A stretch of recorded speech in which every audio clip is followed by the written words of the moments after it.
Labas.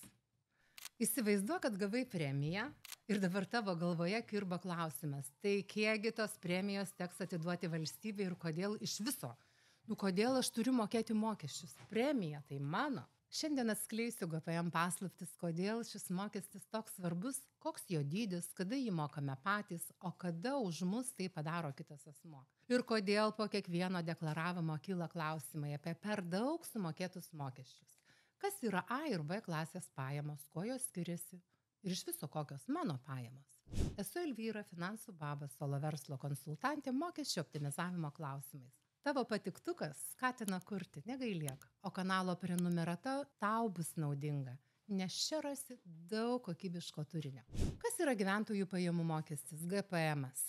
Kas ir kodėl jį moka? Tai yra mokestis, kurį moka visi gaunantis pajamas Lietuvoje, nepaisant to, ar esi Lietuvos pilietis ar ne. Šis mokestis yra mokamas iš tavo darbo užmokesčio, taip pat iš kitų pajamų, tokių kaip nuomos pajamos, palūkanos, dividendai ir panašiai. Kodėl reikia mokėti GPM ir kokia iš to nauda mokančiam šį mokestį? Surinktos GPM lėšos papildo valstybės biudžetą. Šios lėšos naudojamos finansuoti įvairias valstybės paslaugas, tokias kaip švietimas, sveikatos apsauga, infrastruktūra ir kitas. GPM padeda užtikrinti tam tikrą socialinę lygybę, nes turtingesni žmonės moka didesnį mokesčio procentą nei mažiau uždirbantis. Surinkti mokesčiai leidžia valstybei investuoti į ekonomikos augimą, kurti naujas darbo vietas ir gerinti gyvenimo kokybę. Taigi kiekvienas mokėdamas mokesčius prisidedame prie savo gerbūvio. O dabar pradėkime nuo dažniausiai mokamo GPM-o, nuo darbo santykių. Tai A klasės pajamos. Vadinasi, darbdavys privalo išskaičiuoti ir sumokėti į biudžetą gyventojų pajamų mokestį, kuris yra 20 arba 32 procentai nuo priskaičiuoto darbo užmokesčio. 32 procentai GPM mokami, kai pajamos iš darbo santykių viršyje 60 VDU.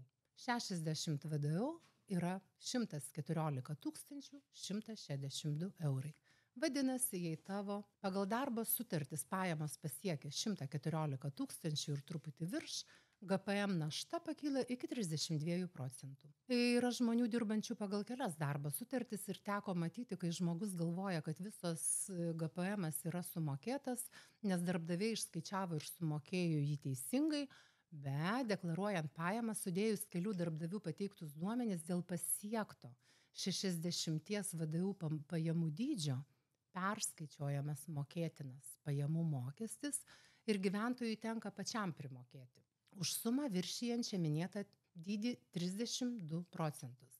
Tai štai ir tavo gauta premija gali būti apmokestinta 20 arba 32 procentų tarifu, vardan tavo paties gerovės. Dirbantis pagal darbo sutartį gali būti ramus dėl GPM sumokėjimo į biudžetą. Darbdavys yra tarpininkas, kuris palengvina tavo dalę ir tau pačiam nereikia naudoti sudėtingų formulių, kad teisingai suskaičiuoti šį mokestį. Suskaičiuoti nepakanka, reikia deklaruoti ir sumokėti. Jei gyventojas nori taikyti jam priklausantį NPD neapmokestinamąjį pajamų dydį, be buhalterio pagalbos būtų sudėtinga pačiam susiskaičiuoti mokėtiną gyventojų pajamų mokestį. Darbo užmokestis ne vienintelės pajamos apmokestinamos 20 arba 32 procentų pajamų mokesčio tarifu. Kas dar moka bene didžiausią gyventojų pajamų mokestį? Ogi mažųjų bendrijų vadovai, kurie nėra tų mažųjų bendrijų nariai ir dirba pagal civilinę paslaugų sutartį. Ir už vadovavimo veiklą, už gautas pajamas, jie moka būtent 20 arba 32 procentų gyventojų pajamų mokestį. Jiems GPM išskaičiuoja ir į biudžetą sumoka mažoji bendryje, nes tai irgi A klasės pajamos. Jei darbdavys sumoka už pirmasias 2 ligos dienas, tokia išmoka apmokestinama 15 procentų GPM tarifu, bet tai irgi yra A klasės pajamos. 15 procentų GPM tarifu apmokestinamos motinystės, tėvystės, vaiko priežiūros ir ilgalaikio darbo išmokos. Esminis dalykas – A klasės pajamos, kokiu GPM procentų nebūtų apmokestinamos, jų apskaičiavimą ir sumokėjimą į biudžetą vykdo išmokas mokantis asmuo arba įmonė. Solo verslininkai gauna B klasės pajamas. Gavus B klasės pajamas prievolė teisingai suskaičiuoti ir sumokėti į biudžetą gyventojų pajamų mokestį tenka pačiam solo verslininkui. Ir tai jis daro teikdamas metinę pajamų deklaraciją iki gegužės 1 dienos. Dažniausiai solo verslininkai moka 15% GPM, bet jei MB narys ar individualios įmonės savininkas iš mažosios bendrijos ar individualios įmonės gauna pajamas 0,2 kodų, kurios yra su darbo santykės arba jų esmę atitinkančias pajamos, GPM tarifas bus 20%, nors tai yra ir B klasės pajamos. Ir šis 20% gyventojų pajamų mokesčio tarifas gali kilti iki 32%, jeigu tokios pajamos pasieks 60 VDU. Bet prievolė susimokėti gyventojų pajamų mokestį tokiam asmeniui tenka pačiam, kaip fiziniam asmeniui. Mažoji bendrija ar individuali įmonė išmokėdama tokias pajamas mažosios bendrijos nariui ar įmonės savininkui negali išskaičiuoti ir sumokėti į biudžetą šio mokesčio. Nors yra dar tokių juridinių vienetų, kurie išskaičiuoja ir sumoka, tai noriu tik akcentuoti, jei ir tavo mažoji bendrija ar individuali įmonė taip daro, mokesčio administratoriui tai nepatinka. Toks gyventojų pajamų mokesčio sumokėjimo modelis netinkamas, nes įstatymai nenumato B klasės išmokoms išskaičiuoti iš išmokamos sumos ir sumokėti į biudžetą. Kartoju, tai turi padaryti pats mažosios bendrijos narys ar individualios įmonės savininkas.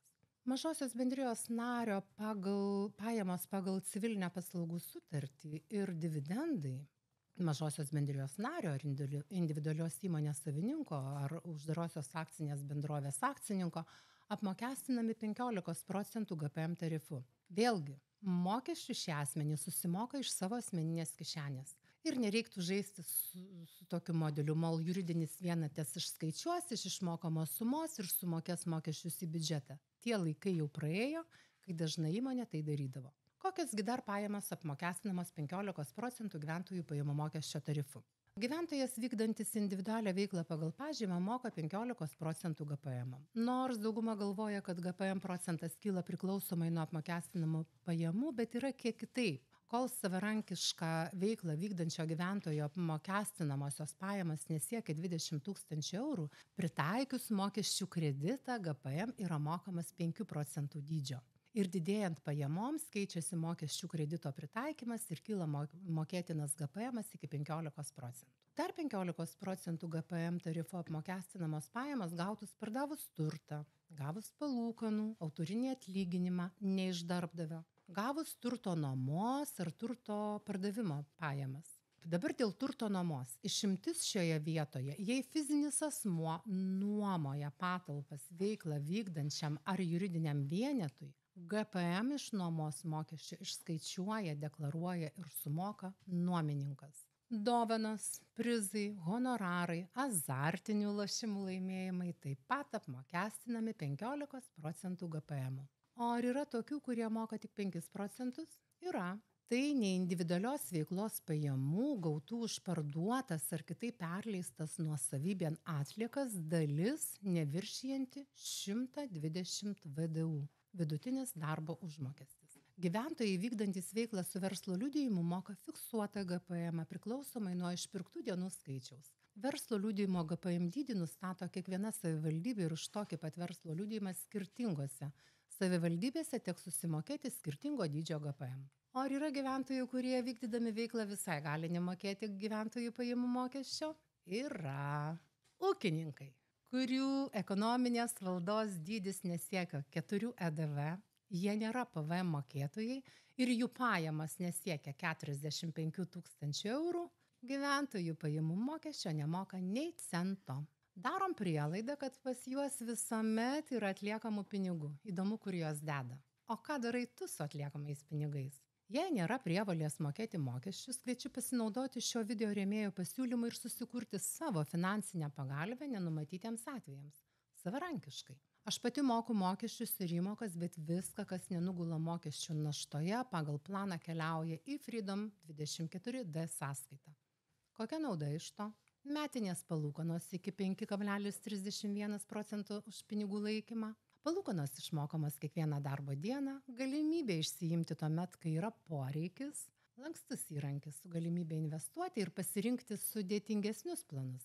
Jei pelnas per mažas, yra ir ilgalaikiai taupimo planai su galimybė gauti daugiau net iki 8% metinių palūkanų. Video aprašyme rasi nuorodą, registruokis ir pamatysi, kaip nesudėtinga naudotis. Nebejoju, Freedom24 pagalba susikursi savo puikius finansinius įrankius ir nereiks sukti galvos, kur dėti atliekamus pinigus, o prireikus būti nepriklausomam nuo valstybės ir kitų institucijų. Savimi pasirūpinsi pats. Ačiū, kad žiūrėjai, iki kitų kartų.